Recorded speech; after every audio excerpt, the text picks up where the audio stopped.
Hello friends, ഞങ്ങൾക്ക് ഞണ്ടുകൊണ്ടുള്ള super recipe ആയാലോ. ഞണ്ട് മേടിക്കുമ്പം പറ്റിക്കപ്പെടാതിരിക്കാൻ വേണ്ടിയിട്ടുള്ള ഒരു വഴി പറഞ്ഞുതരാം കേട്ടോ. ഇത് ഈ ഒരു ഞണ്ടില്ല, അത് എടുക്കുമ്പം തീരെ വെയിറ്റില്ല, അതുകൊണ്ട് തന്നെ അതിനകത്ത് തീരെ ചതിയില്ല, ചതയൊക്കെ വറ്റിപ്പോയേക്കാണ് കേട്ടോ. ഇങ്ങനെ നല്ല വെയിറ്റുള്ള ഞണ്ട് നോക്കി മേടിച്ച് കഴിഞ്ഞാൽ അതിനകത്ത് നിറയെ ചതി ഉണ്ടാവും. ഈ ഒരു ഞണ്ടിൻ്റെ അവസ്ഥ അതേപോലെ, എനിക്ക് തോന്നുന്നത് നേരത്തെ മരിച്ച ഞണ്ടാണ് തോന്നുന്നത് കേട്ടോ.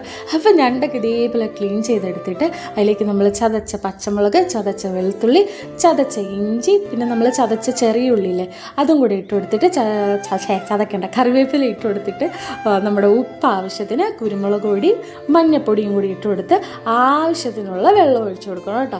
എന്നിട്ട് എന്ത് ചെയ്യണമെന്ന് വെച്ച് കഴിഞ്ഞാൽ ആവശ്യത്തിന് നമ്മൾ കുറച്ച് പച്ച വെളിച്ചെണ്ണയില്ലേ അതും കൂടി ഒഴിച്ചു കൊടുത്തിട്ട് നന്നായിട്ട് മിക്സ് ചെയ്ത് കൊടുക്കണം കേട്ടോ. ഈ ഒരു ഐറ്റത്തിൻ്റെ ചാറ് കുടിച്ചിട്ടുണ്ടെങ്കിൽ നമ്മുടെ ചുമ, കഫക്കെട്ട് ഇതൊക്കെ പോകുമെന്നാണ് പറയണത്. എന്നിട്ട് ഇതൊരു 10-12 മിനിറ്റ് മൂടി വെച്ച് നന്നായിട്ട് വേവിച്ചെടുക്കണം കേട്ടോ. അപ്പോൾ ഈ ഒരു സെറ്റപ്പിൽ കിട്ടും. എന്നിട്ട് നമുക്കിത് കപ്പയുടെ കൂടെയോ ഇനി വെറുതെ വേണമെങ്കിൽ നമുക്ക് കഴിക്കാം. ഞങ്ങൾക്കൊന്ന് ഊറ്റി കപ്പയായിരുന്നു. ഊറ്റി കപ്പയെന്ന് പറയുമ്പോൾ മഞ്ഞപ്പൊടി ഇടാണ്ട് വേവിച്ചെടുത്ത കപ്പ കേട്ടോ. അപ്പോൾ കഴിച്ച് നോക്കിയിട്ട് എങ്ങനെയുണ്ടെന്ന് പറയാം.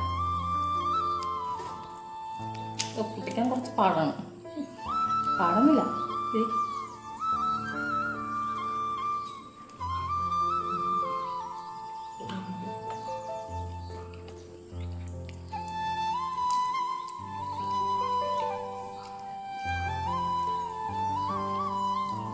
എനിക്കിതിലെ കറി നല്ല ഇഷ്ടോട്ടാ. കാലിന് കഴിച്ചോ? കാല് പിടിക്കില്ല.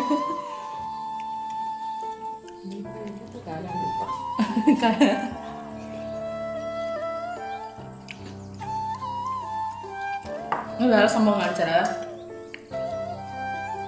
ഇതിൻ്റെ മറ്റേ സൂപ്പിൻ്റെ ഇതാണ് കേട്ടോ.